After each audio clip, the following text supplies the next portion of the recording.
don't know how powerful your voice is. They don't want to hear another legislator. They don't want to hear somebody else that's advocating. Sometimes they just want to hear that personal story. The only way to stop asbestos-related cancers is to ban it. About 40,000 Americans die every year of asbestos-caused diseases. If you were here for Pat Morrison's keynote, you know all about it. We go way back. So Pat Morrison proves that not all heroes wear capes. And some heroes just show the F up. Some tell you that you got it wrong. But all heroes have your back. And I am grateful, you as a person and what you do for IAFF have always had our back. So it is with deep honor, one, we thank you for giving our keynote. Now you can come up. You're gonna come up like the hard way. I'm looking forward to my helmet because I don't know what number you're gonna give me. Uh-oh. But Emily and I want to give you the Alan Reinstein Award for all you do for public health, for the firefighters, and for our future. Because to me and to Emily, you are our future, and we adore you. Congratulations.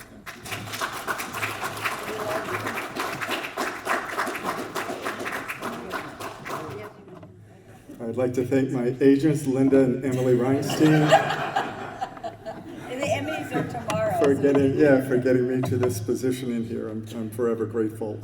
The only thing I want to say is that this is a special award because it's named after Alan, and Alan means something. Alan's a person. Alan's somebody that has left us, but he hasn't left us in spirit. He's recognized a lot, and I think in a lot of cultures sometimes when you say the name, it brings that spirit back into the community, and that's why it's so important for me to hear Alan and to hear his name and what he did and what he's allowed to do and what he had to go through. I mean, some of us unfortunately are we're not lucky enough, but what we do have to do is we have to continue the fight for the future and for for those that are suffering today, those that are going through this today. There's when I was going through my cancer, you thought you were all alone until you go to a cancer ward or cancer center, and you're not alone. There are people coming in from all walks of life, all ages, walking up those steps to get the chemo, to get the radiation, and you're not alone. And that's real important for us to realize that we're not alone. And that care, somebody was talking about it earlier, it goes all the way down to the technicians. It goes all the way down from when you go into a place. It goes all the way down from when somebody comes in your room in the middle of the night and has that care and gives that care to you. It's just incredible. That all of that stuff means so much that you have to have. When I was going through at the Shaw Cancer Center here in Fairfax Hospital in Nova, I remember I filled out a form one time. It was the oncology form, and I was going to get a visit. I was just in a pissed off mood. So I just wrote, the survey, this, and this. I show up, and they have every psychiatrist. They have everybody in my room. They have are you okay? Are you okay? Yeah, I'm just mad. That's all. I have a right to be mad, I guess. But anyway, I told them I was testing the system. Okay, you guys pass. Get the hell out of here. What I do know about Linda and Emily is that sometimes we won't remember what they said, but we'll remember how they made us feel. And that is so important. That is why Linda has been successful. That's why her success and what she gives us and what we can give back by working with her is real important. And it's important that we remember that and that we have to. I mean, this to me, this is what we have to do. We have to break bread. We have to talk to each other. This is the social part that we kind of, we're running off to our next thing. We're going to do this. We're going to do that. Most of us have such a damn hard time just being present, being available, being there, and realizing that life happens while you're busy thinking about something else. And I think that, to me, the true spirit of somebody. I remember in New York when I was at 9/11, I got up to the city, and there was somebody I was working with, Dr. Maliki Corrigan from the counseling service unit up there, and Maliki was saying something, and I wanted to tell him how important I was, and that's why I was up here. And he said to me, he goes, I really don't give a damn how important you are.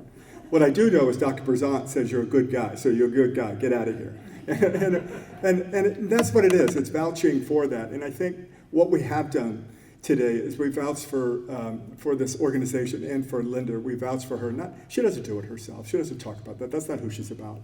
She's about making sure there's some change. And she is so effective. She's one of the toughest lobbyists that I have seen.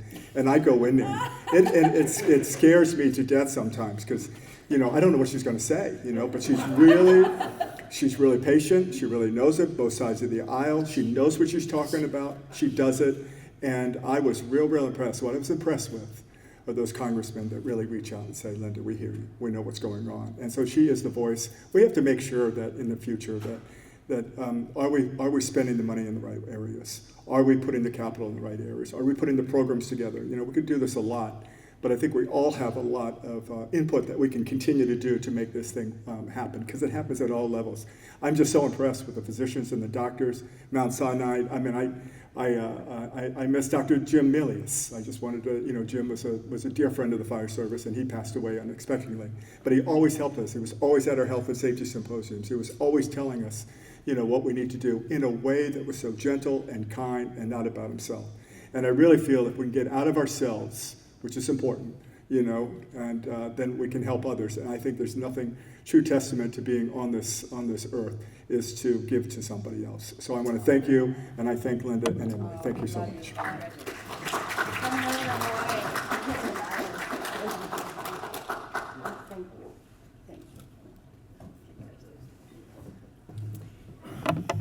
I don't want to diminish any other honoree, but for me personally, I don't know if it gets better than Pat. So I have to take a second to step back, recognize all firefighters are heroes, and what you do makes our world a better place. And I'm grateful every day that IAFF has members, leadership, and committed individuals like you, Pat. So thank you.